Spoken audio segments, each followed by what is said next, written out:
Assalamualaikum warahmatullahi wabarakatuh. Good morning.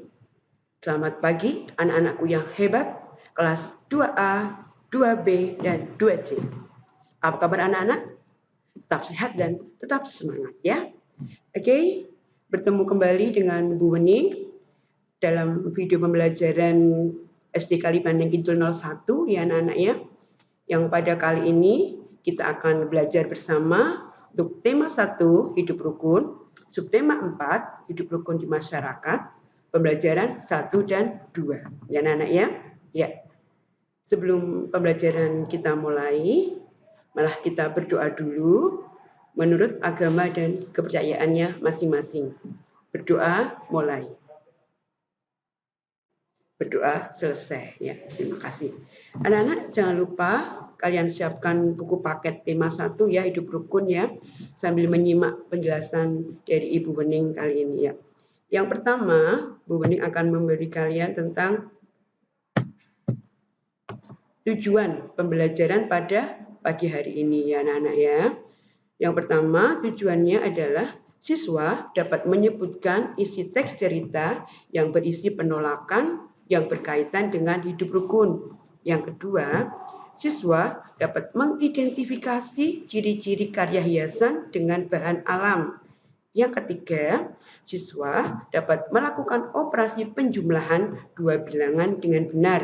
Yang keempat, siswa dapat melakukan operasi pengurangan dua bilangan dengan benar. Yang kelima, siswa dapat menyebutkan kembali kalimat penolakan dalam teks cerita yang disimaknya. Kemudian yang keenam, siswa dapat menceritakan pengalaman menerapkan sila pertama dan kedua dalam bermasyarakat. Ya anak-anak ya, itu tadi tujuan pembelajaran pada pagi hari ini. Ya, oke, yang pertama anak-anak bisa simak gambar yang ada di depan kalian itu. Ada dua gambar yang sangat berbeda ya anak-anak ya. Yang satu gambar sebuah kampung, sebuah perumahan yang kotor sekali ya anak-anak ya. Kemudian yang kedua sebuah gambar yang bersih, kampungnya bersih, dan masyarakatnya hidup bergotong royong, hidup rukun ya anak-anak. Jadi gambar yang kedua ini yang harus kalian tiru ya, harus hidup rukun. Di masyarakat kita harus hidup rukun ya anak-anak ya. Sanggup anak-anak belajar di rumah dengan hidup rukun dengan tetangga? Iya, pinter. Anak-anak kita ke pembelajaran yang pertama. Coba kalian baca baik-baik itu teks membuang sampah di tempat sampah ya. Nanti dalam sek ini nanti anak-anak akan menemukan penolakan ya. Jadi dalam teks percakapan ini Udin akan menolak ajakan Badu untuk membuang sampah di dalam got. Kira-kira apa yang diucapkan Udin untuk menolak ajakan Badu itu anak-anak? Sudah ada yang ketemu? Sudah?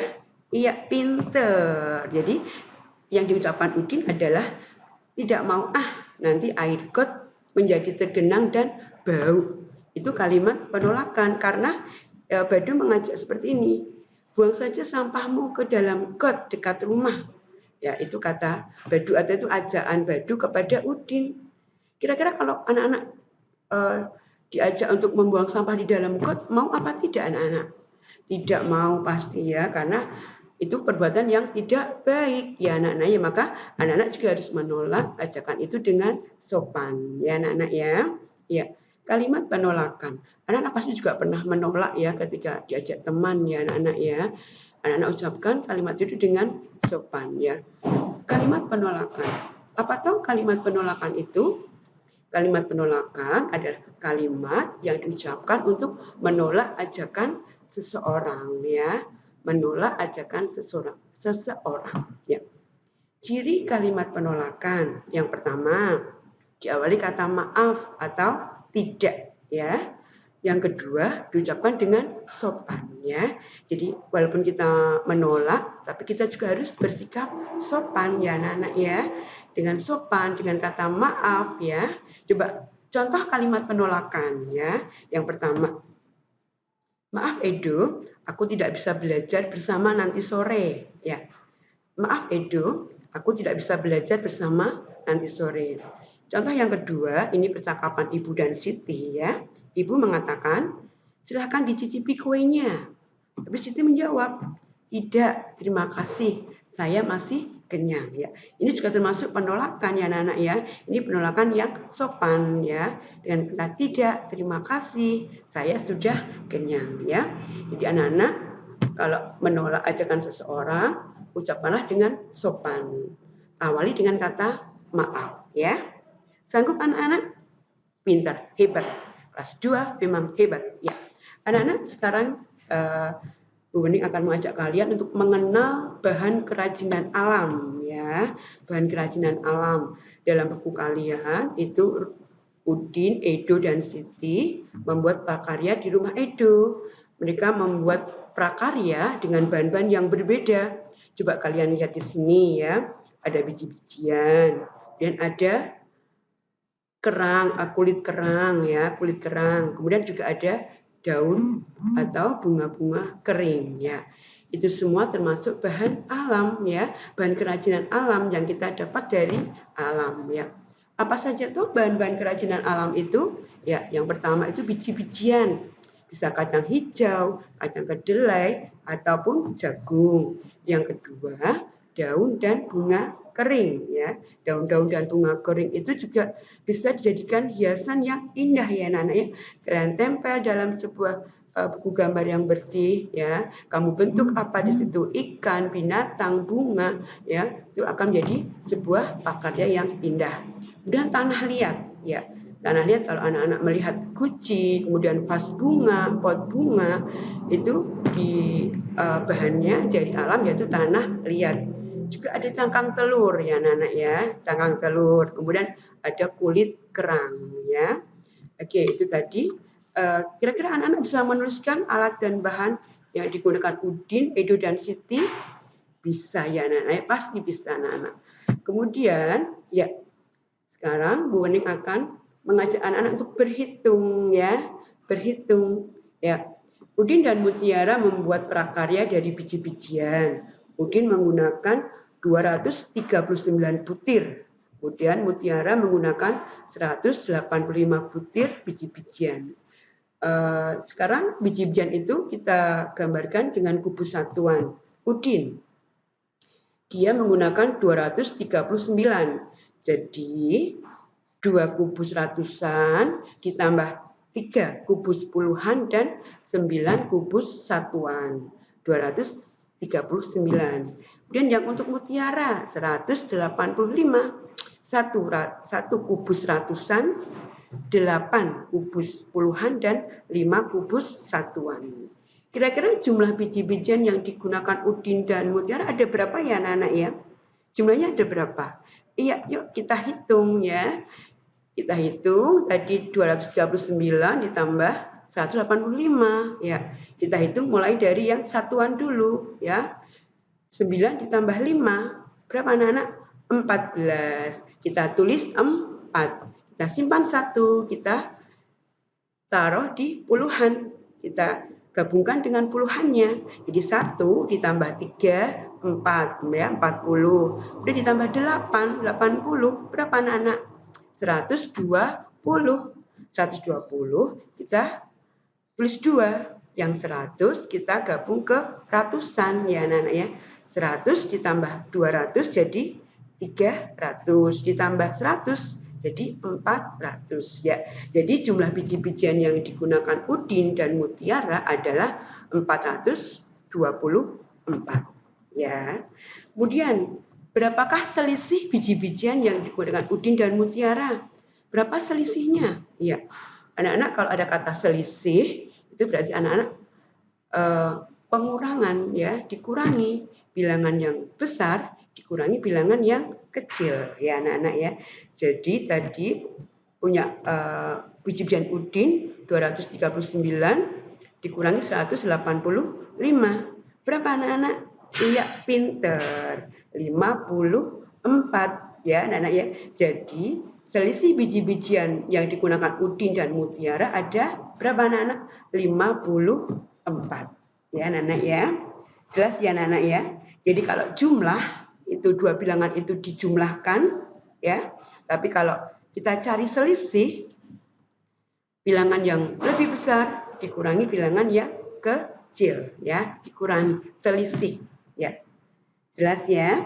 Ya, untuk memahami pemahaman jumlah dan selisih, anak-anak nanti bisa kerjakan tugas hari ini, yaitu dari buku tema 1, halaman 147. Tentukan jumlah dan selisih dari dua bilangan itu, dan anak-anak kerjakan di buku matematika. Ya, oke. Ya, kita sekarang ke pembelajaran kedua, anak-anak. Ya, kita kembali lagi ke kalimat penolakan, tapi di sini nanti anak-anak akan menyimak sebuah percakapan, ya, percakapan dari Udin, Edo, dan Badu, ya. Di sini ada kalimat penolakan. Mana ya yang kalimat penolakan ini ya? Ya, anak-anak simak ya di sini. Coba perhatikan kata Udin. Bagaimana jika hari Minggu kita bergotong royong membersihkan got? Itu ajakan Udin kepada Badu dan Edo. Badu menjawab, membersihkan got, aku tidak mau got kan kotor dan bau. Kemudian, ya, kira-kira itu kalimat penolakan apa tidak anak-anak? Aku tidak mau got kan kotor dan bau. Iya, itu termasuk kalimat penolakan dalam percakapan ini ya anak-anak ya. Oke. Di samping ada kalimat penolakan, ada juga kalimat persetujuan ya. Kemudian Edo mengusulkan, bagaimana jika kita mengusulkan kepada Pak RT untuk mengajak seluruh warga bergotong royong? Ya, kita bisa ikut membantu pekerjaan ringan, misalnya membuang sampah yang dikumpulkan. Dan Edo menjawab, Udin menjawab, aku setuju, Du. Badu juga, aku juga setuju jika demikian. Itu yang dinamakan kalimat persetujuan ya. Teman mengusulkan dan kita setuju. Kita ucapkan, oke, aku setuju. Aku juga setuju. Ya, itu kalimat persetujuan ya. Jadi anak-anak sudah bisa mencari kalimat penolakan dan kalimat persetujuan ya dalam percakapan Udin, Edo, dan Badu. Ya, anak-anak ya. Iya. Oke. Kemudian amati gambar yang ada di depan kalian ya anak-anak ya. Di situ sedang ada kerja bakti, warga bergotong royong membersihkan got tadi ya, seperti yang diusulkan oleh Udin ya. Kemudian sampah yang terangkut diletakkan di pinggir jalan, anak-anak ikut membantu memungut sampah yang tercecer. Warga merasa senang, lingkungan kembali bersih. Kemudian di sini perhatikan, di sini keluarga Lani mengatakan kepada warga yang sedang bergotong royong, ya, maaf, kami nanti terlambat mengikuti kerja bakti. Kami akan pergi ke gereja terlebih dahulu, ya. Terus kemudian warga yang lain atau Pak RT mengatakan, baik Pak, tidak apa-apa, ya. Kira-kira sikap Pak RT itu menunjukkan pengamalan sila nggak anak-anak ya? Sila keberapa ya anak-anak ya?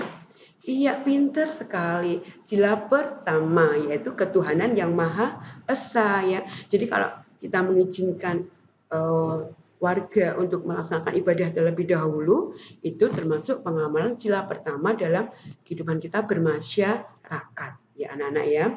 Kemudian anak-anak coba lihat yang gambar yang bawah ya anak-anak ya. Karena tadi sudah bekerja bakti, bergotong royong ya, membersihkan got, sudah beberapa lama, mungkin akan capek, warga akan capek. Kemudian Pak RT mengajak, mari kita beristirahat sejenak.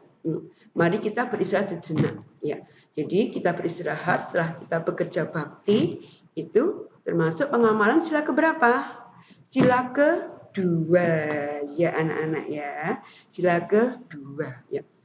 Nanti anak-anak bisa melihat contoh sila pertama dan kedua, pengamalan sila pertama dan kedua di dalam masyarakatmu, ya, dalam hidup bermasyarakat, mungkin akan lebih banyak lagi yang bisa kalian contoh, kalian lihat kehidupan bermasyarakat yang sesuai dengan sila pertama dan kedua, ya, anak-anak ya. Ya, sampai di sini dulu ya. Penjelasan dari Ibu Wening, pembelajaran tema 1, subtema 4, pembelajaran 1 dan 2 ya. Bila ada kata-kata Bu Wening yang masih salah, Bu Wening mohon maaf ya anak-anak ya. Terima kasih untuk perhatiannya. Tetap semangat ya. Kita berjumpa lagi pada pembelajaran yang akan datang ya. Selamat pagi, sampai jumpa.